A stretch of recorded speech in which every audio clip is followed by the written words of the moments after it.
Hello everyone, this is your teacher Leo here in Thailand, and for today's video guys ay samahan nyo ako para mamili ng uulamin ko ngayong gabi at syempre pati na rin bukas kasi bukas ay maaga kaming pupunta sa Bangkok kasi may seminar kami. Kaya wala na din akong time para magluto bukas, kaya dapat naluto na agad para rice na lang ang lulutuhin ko. Parang gusto ko itong prinitong isda na ito na tilapia. Bali, 30 baht yan guys at 3 piraso na siya, kaya sulit na din. Madami-dami na ding uulamin yan. Siguro hindi ko kayang ubusin ngayong gabi kasi bibili pa ako ng iba pang uulamin ko para hindi na ako magluluto bukas ng ulam. So, ayan, madami nga mga prutas dito guys, mga 20 baht lang yan, pero hindi na ako bibili kasi nanganganib na ang ating bulsa. Wala pa kasing sahod, o diba? Tapos dito din ay marami pang pwedeng mabilhan. May mga nagtitinda din dito sa may tabing daan hanggang doon. Diretso yan, madaming nagtitinda guys. So, 140, 150 kanina yun. Inihaw na tilapia, tapos may mga exotic food din dito, may mga gulay, ganyan.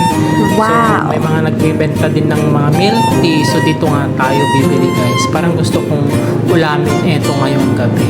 Wow! Hindi ko alam kung anong pangalan yan na pagkain dito guys, pero minemerienda yan. Pero ang ginagawa ko, inuulam ko siya kasi pwede din namang ulamin. Alam mo naman tayong mga Pilipino, di ba? Maparaan. Kahit chicharon nga at cornic dyan sa Pinas, inuulam, di ba?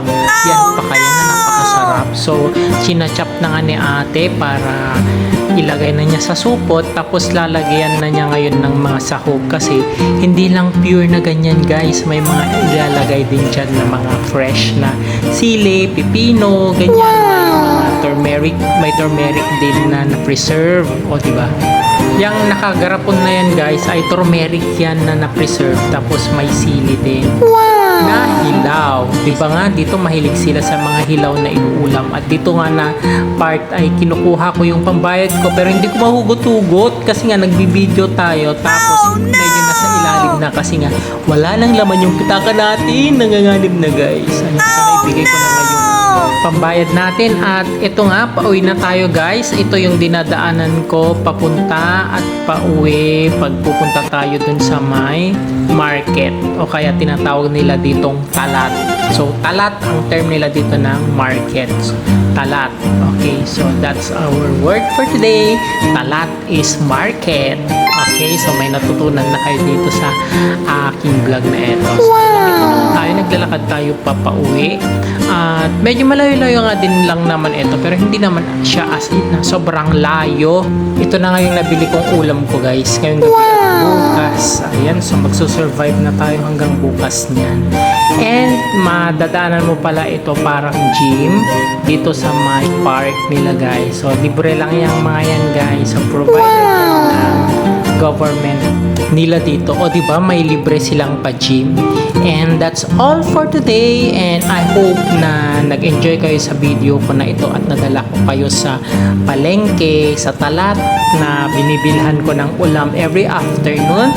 At ito yung way na kanto papunta dun sa apartment namin. Muli, maraming salamat po sa inyong panonood at pakikinig, at sana po ay suportahan niyo pa po ang aking mga upcoming videos.